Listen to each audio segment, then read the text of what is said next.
जय गुरु जी संगत जी, गुरु जी के चरण यूट्यूब चैनल में आपका स्वागत है। संगत जी, इससे पहले कि हम आज का सत्संग शुरू करें, आप गुरु जी के चरण यूट्यूब चैनल को सब्सक्राइब करें ताकि आप गुरु जी के चरणों के साथ जुड़े रहें। साथ ही कमेंट्स में गुरु जी का शुक्राना जरूर करके जाएं। और यदि आप भी अपना सत्संग गुरु संगत के साथ शेयर करना चाहते हैं तो डिस्क्रिप्शन या वीडियो के नीचे दिए गए ईमेल आईडी या व्हाट्सएप नंबर पर सुंदर लिखावट में या वॉइस मेल द्वारा भेजें। तो आइए संगत जी शुरू करते हैं आज का सत्संग। संगत जी, कभी भी किसी सत्संग को बीच में छोड़कर मत जाइए, क्योंकि गुरुजी कहते थे कि मैं सत्संग के बीच में ही किसी भी सेकंड किसी को भी ब्लेस कर सकता हूँ। तो इसलिए सत्संग को अंत तक सुना कीजिए और गुरु जी की कृपा के पात्र बनिए। आइए शुरू करते हैं आज का सत्संग। आज हम जानेंगे कि कैसे गुरु जी ने अपने भक्त को जीवन दान दिया, उनके खराब गुर्दों को ठीक करके। इससे पहले कि हम आज का सत्संग शुरू करें, आप गुरु जी के चरण यूट्यूब चैनल को सब्सक्राइब करें ताकि आप भी गुरु जी के चरणों के साथ जुड़े रहें। और अगर आप भी अपना सत्संग शेयर करना चाहते हैं तो सुंदर लिखावट में नीचे दिए गए ईमेल आईडी पर भेजें। तो आइए सुनते हैं आज का सत्संग। मेरे गुर्दे संबंधी रोग के बारे में मुझे 1995 में पता चला। 6 साल बाद मेरे गुर्दों ने काम करना बंद कर दिया और मेरा गुर्दा स्थानांतरित किया गया। मेरे ऑपरेशन से एक दिन पहले सर्जन ने आकर मुझे बताया कि मेरा रोग ऐसा था कि स्थानांतरण के बाद भी 70% संभावना थी कि मुझे यह रोग दोबारा हो जाएगा। मैं और मेरा परिवार निराश हो गए, पर हमारे पास इसके अतिरिक्त और कोई विकल्प नहीं था। मेरे ऑपरेशन के बाद मैंने चिकित्सक की दी गई हिदायतों का पालन किया, परंतु हर साल मुझे अस्पताल में भर्ती होना पड़ता। साल 2003 में जब मैं तुर्की में था, मेरा रक्तचाप बहुत बढ़ गया। मुझे फौरन भारत वापस आकर हॉस्पिटल में भर्ती होना पड़ा। जब हमने गुर्दे की बायोप्सी करवाई तो पता चला कि यह रोग दूसरे गुर्दे में भी हो गया था। हमने भारत और अमेरिका के टॉप मोस्ट डॉक्टर से विचार विमर्श किया, परंतु हमें कहा गया कि कुछ ही महीनों में मुझे डायलिसिस शुरू करना पड़ेगा। इसका कोई उपचार नहीं था। मुझे स्टेरॉइड्स की भारी मात्रा पर डाला गया। मेरी पत्नी, माँ, पिता और माता ध्वस्त हो गए। हम बहुत सारे मंदिरों, ज्योतिषियों के पास गए, बहुत सारे पैसे बर्बाद किए, पर कुछ नहीं हुआ। उन्हीं दिनों मेरी प्रमोशन भी हो गई। मेरी नई जिम्मेदारियों की मांग थी कि मुझे हर महीने अन्य देशों की यात्रा करनी थी। हम दुविधा में पड़ गए कि मुझे यह प्रमोशन स्वीकारनी चाहिए थी या नहीं। इस पड़ाव पर हमारी एक परिचित भाटिया आंटी ने हमें गुरुजी और उनकी चमत्कारी शक्तियों के बारे में बताया। हमने उनका विश्वास नहीं किया, पर क्योंकि हमारे पास कोई और विकल्प नहीं था, हमने गुरुजी के पास जाने का निश्चय किया। मेरी माँ उनके दर्शन के लिए गई और मेरी समस्या के बारे में गुरुजी को बताया। गुरुजी ने अगली बार मेरी पत्नी अंजना को एक तांबे के लोटे के साथ आने को कहा। मेरी पत्नी लोटा लेकर आई, जिसे गुरुजी ने अभिमंत्रित किया। मुझे उसमें रात भर पानी भर के रखना था। सुबह आधा पानी पीना था और बाकी के साथ नहाना था। चाहे मैं खुद गुरुजी के पास नहीं गया था, फिर भी मैंने उनके निर्देश का पालन किया। मरता क्या ना करता। गुरुजी के निर्देश का पालन करने के 3 महीनों के भीतर पहला चमत्कार हुआ। मेरे गुर्दे ठीक होने लगे और 6 महीनों के अंदर मेरे गुर्दे सामान्य हो गए। मेरा डॉक्टर भी हैरान था और उसने मुझसे पूछा कि मैं कौन सा इलाज करवा रहा था, क्योंकि एलोपैथिक दवाइयों से मेरे गुर्दे ठीक नहीं हो सकते थे। हमने गुरुजी और उनके आशीर्वाद के बारे में बताया और डॉक्टर ने मुझे प्रोत्साहित किया कि मैं ऐसा करना जारी रखूं। हम हैरान थे कि कैसे एक गुरु उसे आशीर्वाद दे सकते हैं जो उनसे कभी मिला भी नहीं था, जिससे उन्होंने कुछ लिया भी नहीं और बिना एक भी बार दावा किए उन्होंने उसका इलाज किया था। यह अनोखी और कभी कभार ही होने वाली बात थी। हमने ऐसा ना तो पहले कभी सुना था और ना ही कभी अनुभव किया था। गुरुजी का आशीर्वाद प्राप्त करने के 6 महीने बाद मुझे उनके दर्शन हुए और वो भी मुस्कुराते हुए और आंखों में एक चमक लिए मुझसे मिले। पहली बार मैंने चाय प्रसाद और लंगर ग्रहण किया। इस बात का मुझे बाद में एहसास हुआ कि यह मेरी दवाइयों की अगली खुराक थी। मैं दुनिया के किसी भी कोने में यात्रा पर जाता हूँ तो अपना अभिमंत्रित लोटा साथ लेकर जाता हूँ। दुनिया के किसी भी देश के कस्टम ने कभी भी मुझे नहीं रोका और ना ही कभी लोटे के बारे में पूछताछ की है। पूछदे नहीं, मांगदे नहीं, आशीर्वाद सदैव। जहाँ मैंने गुरुजी के यहाँ महीने में एक बार जाना शुरू किया, मेरी पत्नी गुरुजी के यहाँ और अधिक जाने लगी। उसे सियाटिका था और अक्सर उसे दर्दनाक दौरे पड़ते। उसने कभी भी गुरुजी से इसके बारे में बात नहीं की और हर हफ्ते वह छोटे मंदिर चुपचाप जाकर बैठती और मेरी सेहत के लिए प्रार्थना करती। 1 साल के अंदर उसे एहसास हुआ कि अब उसे दर्द नहीं था। उसके सियाटिका का इलाज भी गुरुजी ने अपने आप ही कर दिया था। इस अवधि में हमें गुरुजी का एक सिद्धांत याद आया जो उनके एक भक्त ने हमें बताया था। गुरुजी ने कहा था, पूछदे नहीं, मांगदे नहीं। एक शिष्य को अपने गुरु से कुछ नहीं मांगना चाहिए। शिष्य दूरदर्शी नहीं होते, जबकि गुरु दूरदर्शी होते हैं और संगत के बिना बोले अपने आप ही उन्हें आशीर्वाद दे देते हैं। वह अगर कुछ चाहते हैं तो सिर्फ संपूर्ण श्रद्धा और विश्वास। उनके आशीर्वाद अनगिनत हैं और दुनिया की किसी भी शक्ति से अधिक शक्तिशाली। मेरे पूरे परिवार पर उनकी कृपा बरसनी शुरू हो गई थी। स्टेरॉइड्स के कारण मेरी दोनों आंखों में मोतियाबिंद हो गया था और मुझे उनका ऑपरेशन कराना पड़ा। मेरी पत्नी चिंतित थी कि हम ऐसे डॉक्टर और हॉस्पिटल जा रहे थे जिसे हम जानते नहीं थे। ऑपरेशन के 1 दिन पहले हमने गुरुजी का आशीर्वाद लेने का निश्चय किया और सब उन पर छोड़ दिया। अगले दिन जब हम दिल्ली के एक हॉस्पिटल में गए तो मेरी पत्नी ने देखा कि हॉस्पिटल के मालिक के एक कमरे में गुरुजी की तस्वीर थी। हॉस्पिटल के कर्मचारियों ने हमें बताया कि हॉस्पिटल के मालिक गुरुजी के पक्के भक्त थे और पिछली शाम को संगत में थे जब हमने गुरुजी से आशीर्वाद लिया था। गुरुजी ने अपने आप ही उस हॉस्पिटल की ओर हमारा मार्गदर्शन किया जिसे उन्होंने आशीर्वाद दिया था। मेरा ऑपरेशन बहुत अच्छा रहा। एक बार फिर गुरुजी ने प्रमाण दिया कि हमें उनसे कुछ भी मांगने की आवश्यकता नहीं है।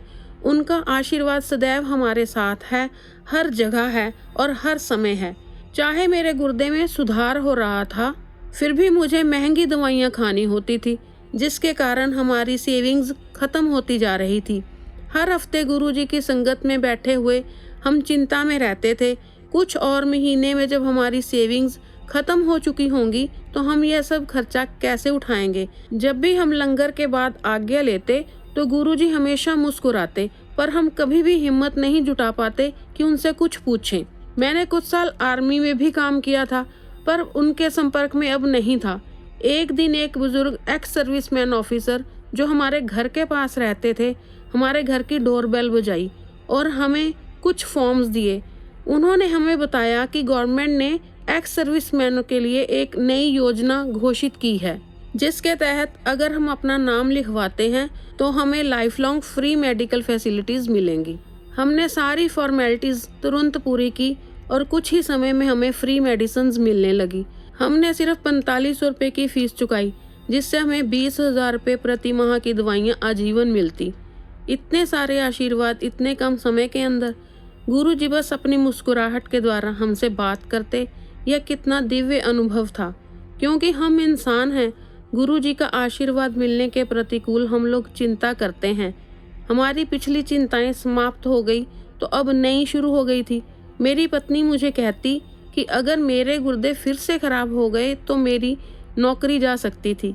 यह संभव था क्योंकि मैं एक कॉरपोरेट सेक्टर में काम करता था। मैं जिस कंपनी में 17 सालों से काम कर रहा था, वो कंपनी 2005 में किसी और ने खरीद ली। मुझे ऑप्शन दिया गया कि या तो मैं उनके साथ कंटिन्यू रखूं या फिर जितने साल उनके साथ काम किया है उसका कॉम्पनसेशन लेकर जॉब को छोड़ दूं। हमने बिना सोचे पैसे लेने का फैसला किया और हमने जितना सोचा हमें उससे कहीं ज्यादा मिला। इस रकम से मेरी पेंशन की भरपाई हो गई। अब एक नई चिंता थी कि मुझे गुर्दे की समस्या के साथ नौकरी कैसे मिलेगी।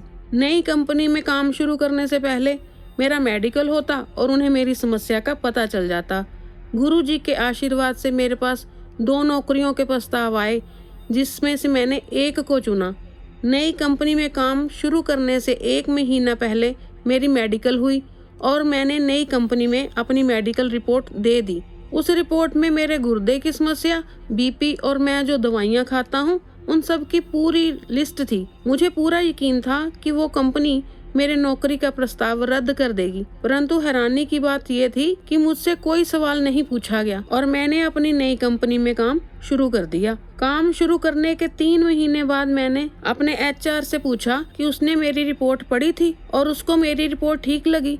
तो मेरे एचआर ने जवाब दिया कि जब मेरे पास रिपोर्ट आई तो मैं इतना बिजी था कि मुझे उसे पढ़ने का समय ही नहीं मिला। मैंने सोचा यह तो एक और चमत्कार हो गया। सच में संगत के लिए गुरुजी का आशीर्वाद अनंत है। वह हमें अच्छी सेहत, अच्छे रिश्तों के साथ साथ गुड फाइनेंशियल कंडीशन भी अपने आशीर्वाद के रूप में देते हैं, क्योंकि गुरुजी सब जानते हैं कि उनके बच्चों को क्या चाहिए। हम कितने भाग्यशाली हैं कि हम गुरुजी के रूप में स्वयं भगवान शिव की शरण में हैं।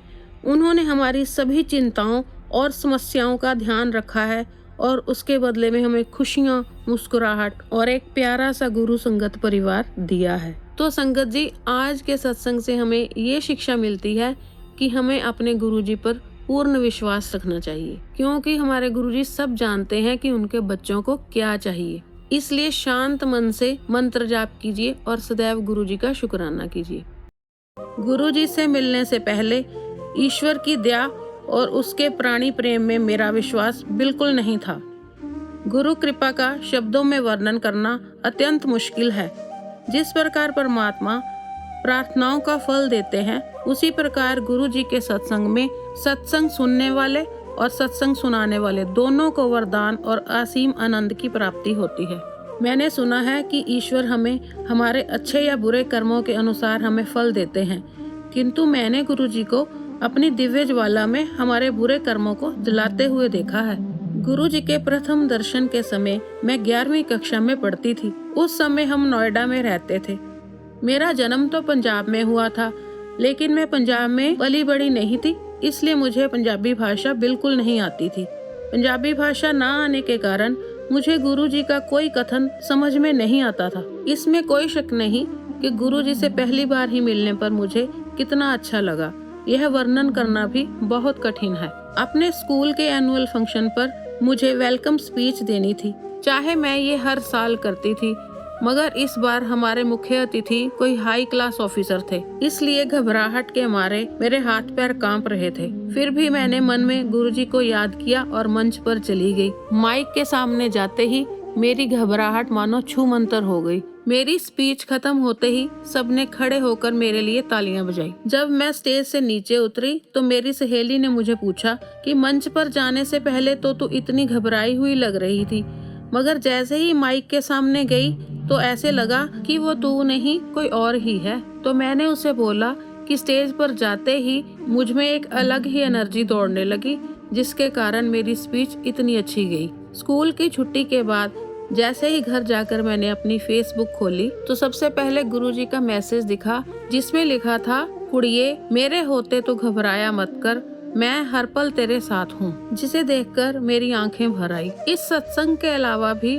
मुझे कई बार गुरुजी के गुलाबों की खुशबू का अनुभव हुआ है। इस तरह जीवन चलता गया और मैं 12वीं कक्षा में पहुंच गई। 12वीं कक्षा में पहुंचने पर पढ़ाई और अधिक मुश्किल होती गई। मुझे याद है यह बात 2007 की है, जब मैं एक दिन सत्संग में गई तो गुरुजी ने प्रसाद देते हुए मुझसे पूछा कि मैंने कौन से सब्जेक्ट ले रखे हैं। तो मैंने उन्हें बताया कि मैं कॉमर्स की स्टूडेंट हूँ। तो गुरुजी मुझे इकोनॉमिक्स के कुछ सवाल पूछने लगे।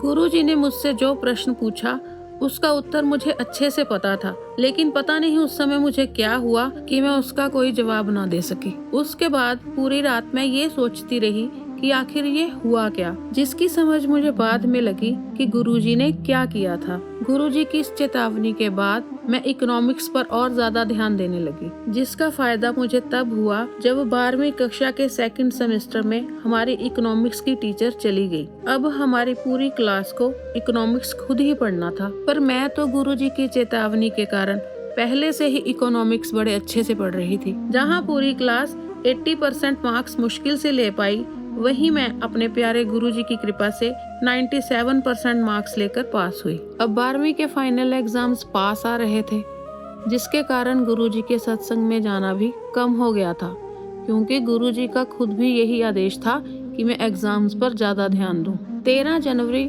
लोहड़ी के दिन मैं अपनी फैमिली के साथ गुरुजी के दर्शन के लिए गई। यह मेरे एग्जाम से पहले मेरे लिए गुरुजी के लास्ट दर्शन थे, क्योंकि इसके बाद तो एग्जाम्स खत्म होने पर ही मैं गुरुजी के पास जा सकती थी। उस दिन गुरुजी खुद अपने दिव्य हाथों से प्रसाद बांट रहे थे और मेरी बारी पर गुरुजी ने मुझे टॉफी का प्रसाद दिया।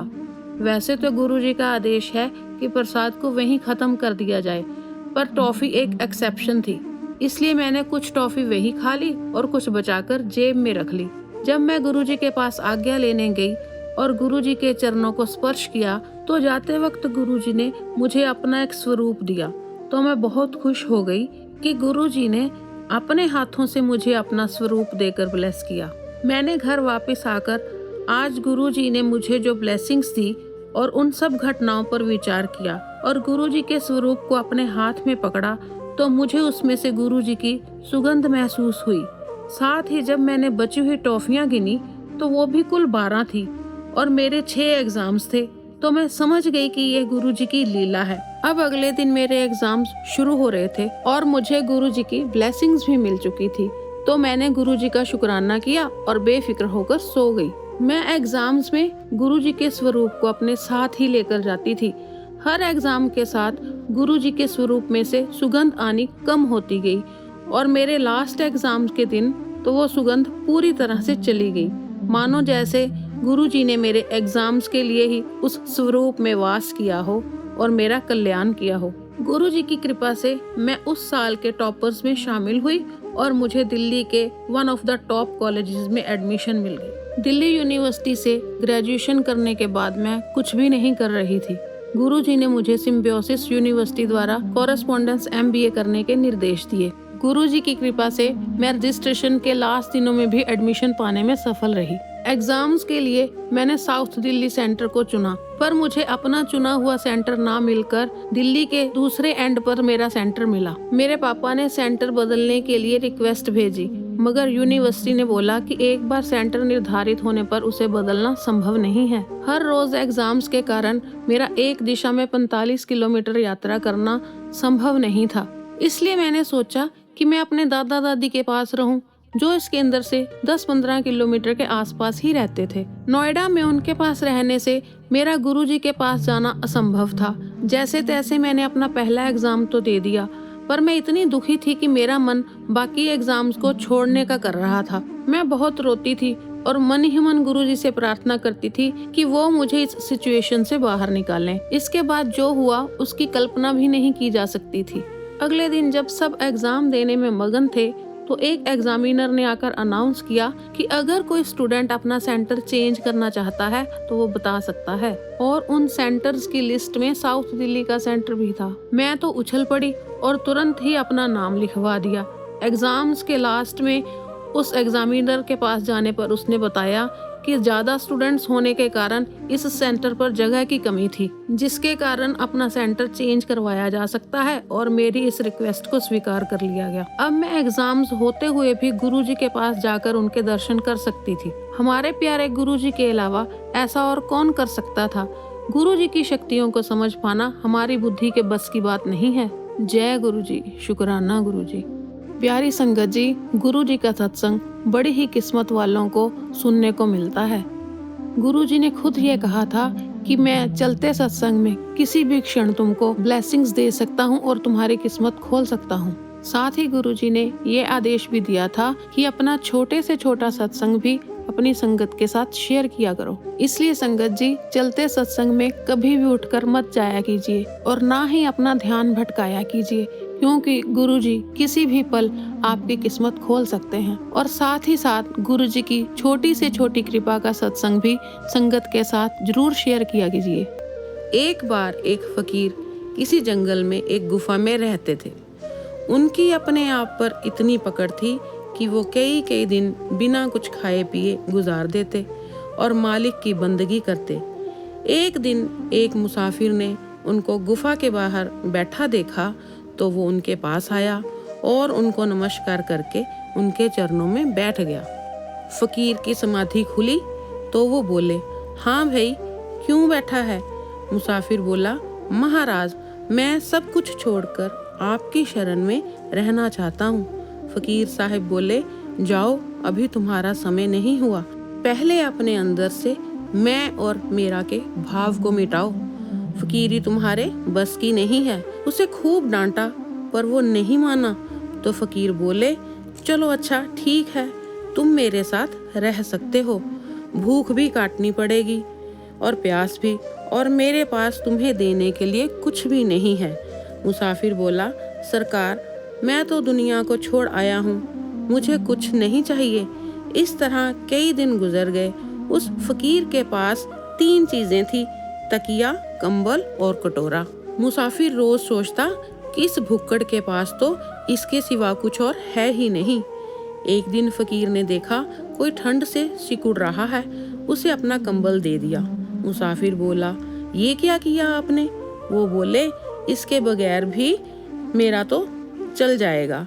एक दिन फकीर ने देखा कि कोई जमीन पर रखकर भोजन कर रहा है, तो उन्होंने उसे अपना कटोरा भी दे दिया। कुछ दिन बाद फकीर ने देखा कि कोई बीमार हाथ से अपना तकिया बनाकर लेटा है और उसे नींद नहीं आ रही है, तो फकीर ने उसे अपना तकिया भी दे दिया। अब तो मुसाफिर अंदर ही अंदर चिढ़ने लगा कि इतने दिन से मैं भूखा प्यासा इसके साथ रह रहा हूँ, मुझे तो कुछ भी नहीं दिया, मेरा यहाँ आना तो बेकार हो गया। पर वो मुसाफिर नहीं जानता था कि फकीर कोई आम नहीं, बहुत पहुँचे हुए महात्मा थे। वो जल्द ही मुसाफिर के मन की बात समझ गए। उन्होंने 3 रोटी बनाई और मुसाफिर से बोले, ये लो, 1 रोटी खा लो, 1 मेरे लिए रख देना और जो 1 बाकी बची है उसकी रखवाली करना। मैं स्नान करके आता हूँ। जब वो वापस लौटे तो देखा 1 ही रोटी बची थी। पूछा मुसाफिर, तीसरी रोटी कहाँ है? मुसाफिर बोला, महाराज, मैंने तो अपने हिस्से की 1 रोटी खा ली, 1 आपके लिए रखी और तीसरी का पता नहीं। फकीर जल्दी ही समझ गए। वो बोले, बेटा, तू मेरे पास रहकर दीनदार यानी दयालु होना चाहता है या दुनियादार यानी मतलबी होना चाहता है? वो कुछ भी उत्तर नहीं दे पाया। एक दिन फकीर मुसाफिर से बोले, आज मैं बहुत मौज में हूँ, कुछ मांगना है तो मांग ले। मुसाफिर बोला, महाराज, कुछ ऐसा कर दीजिए कि मेरा जीवन बढ़िया सा गुजर जाए। फकीर ने मिट्टी के 3 ढेर बनाए और बोले कि सोने के हो जाओ। तीनों ढेर सोने के हो गए। मुसाफिर की आंखों में खूब चमक आ गई। फकीर बोले, लो, 1 ढेर तेरा और 1 मेरा, और अब तुम तीसरे का ख्याल रखना। मुसाफिर को बहुत गुस्सा आया। वह गुस्से में आग बबूला हो गया और उसने फकीर को मार पीट कर वहां से भगा दिया। जैसे ही रात हुई तो मुसाफिर सोने के 3 ढेरों पर लेट गया और उसने बड़े बड़े सपने सजाने शुरू कर दिए। अभी वो ख्यालों में खोया ही था कि वहां पर 3 डाकू आ पहुंचे। मुसाफिर की गर्दन पर तलवार रखकर बोले, भाग जा यहाँ से, अगर जान प्यारी है तो, अगर नहीं जाएगा तो जान से जाएगा। पहले तो मुसाफिर डरा, फिर उसने डाकुओं को अपनी मीठी मीठी बातों में फंसा लिया। बोला, जनाब, आप मेरी जान बख्श दो, सोना सारा आप ही ले जाना, मगर ठंड भी है और रात भी काफी हो चुकी है, सुबह तक मुझे इसे जी भर के देख लेने दो। डाकू मान गए। अब उन्होंने एक डाकू को भोजन लाने के लिए भेज दिया। मुसाफिर दोनों डाकुओं से बोला, जनाब, आप जरा दिमाग से काम लो, 3 ढेर सोने के हैं, अब तुम दोनों ही रख लेना। उन्होंने पूछा कि कैसे? तो मुसाफिर बोला कि तरकीब मैं बताता हूँ, मगर उनमें से 1 ढेर मुझे देना होगा। तो वो दोनों डाकू मान गए। मुसाफिर बोला कि जो आपका साथी रोटी लेने गया है, उसके वापस आते ही हम तीनों उसको जान से मार डालेंगे और सोना आपस में बांट लेंगे। वैसे भी कौन सा वो आपका सगा भाई है। डाकू इस बात के लिए भी मान गए। अब जो साथी रोटी लेने गया था, वापस आते आते उसके दिमाग में आया कि वो मुसाफिर कौन सा मेरा कुछ लगता है, ना ही वो दोनों मेरे सगे भाई हैं। क्यों ना खाने में जहर मिलाकर तीनों का काम तमाम कर दूं, तो सारा सोना मेरा हो जाएगा। उसने सारे भोजन में जहर मिला दिया। अब वो वापस अपने साथियों के पास जैसे ही पहुंचा, तीनों ने मिलकर उसे मार डाला और खुशी से नाचने लगे। मुसाफिर बोला, चलो अब भोजन करते हैं। जब तीनों ने भोजन खाया तो उन तीनों ने भी वहीं पर दम तोड़ दिया। मुसाफिर की तड़पती आत्मा को देखकर फकीर आए और बोले, मैंने पूछा था ना कि मेरे पास रहकर तुम्हें दीनदार यानी दयालु बनना है या दुनियादार यानी मतलबी बनना है, और तुमने कोई जवाब नहीं दिया था। मैं जानता था कि तुमने कुछ नहीं छोड़ा था, ना अपना लालच, ना गुस्सा और ना मन की मक्कारी। इसलिए अगर किसी को भी ईश्वर के रास्ते पर चलना है तो उसे सब्र, शुक्राना और अरदास कभी नहीं छोड़नी चाहिए। तो संगत जी, आज के सत्संग से हमें ये शिक्षा मिलती है कि हम जब भी गुरु जी के पास जाएं, अपने मन में लालच के भाव को ना लेकर जाएं, क्योंकि जब हम गुरु जी के सामने खुद को सरेंडर करते हैं तो गुरु जी जानते हैं कि उन्हें हमें क्या देना है, और वो खुद ही ढेर सारी खुशियाँ हमारी झोली में डाल देते हैं। तो इसलिए संगत जी, सत्संग करते रहिए और सत्संग सुनते रहिए। जय गुरु जी, शुक्राना गुरु जी। प्यारी संगत जी, गुरु जी का सत्संग बड़ी ही किस्मत वालों को सुनने को मिलता है। गुरु जी ने खुद ये कहा था कि मैं चलते सत्संग में किसी भी क्षण तुमको ब्लेसिंग्स दे सकता हूँ और तुम्हारी किस्मत खोल सकता हूँ। साथ ही गुरु जी ने ये आदेश भी दिया था कि अपना छोटे से छोटा सत्संग भी अपनी संगत के साथ शेयर किया करो। इसलिए संगत जी, चलते सत्संग में कभी भी उठकर मत जाया कीजिए और ना ही अपना ध्यान भटकाया कीजिए, क्योंकि गुरु जी किसी भी पल आपकी किस्मत खोल सकते हैं। और साथ ही साथ गुरु जी की छोटी से छोटी कृपा का सत्संग भी संगत के साथ जरूर शेयर किया कीजिए। तो आइए संगत जी, अब 21 बार गुरु जी का मंत्र जाप करते हैं। ओम नमः शिवाय, शिव जी सदा सहाय। ओम नमः शिवाय, गुरु जी सदा सहाय। ओम नमः शिवाय, शिव जी सदा सहाय। ओम नमः शिवाय, गुरु जी सदा सहाय। ओम नमः शिवाय, शिव जी सदा सहाय। ओम नमः शिवाय, गुरु जी सदा सहाय। ओम नमः शिवाय, शिव जी सदा सहाय। ओम नमः शिवाय, गुरु जी सदा सहाय। ओम नमः शिवाय, शिव जी सदा सहाय। ओम नमः शिवाय, गुरु जी सदा सहाय। ओम नमः शिवाय, शिव जी सदा सहाय। ओम नमः शिवाय, गुरु जी सदा सहाय। ओम नमः शिवाय, शिव जी सदा सहाय।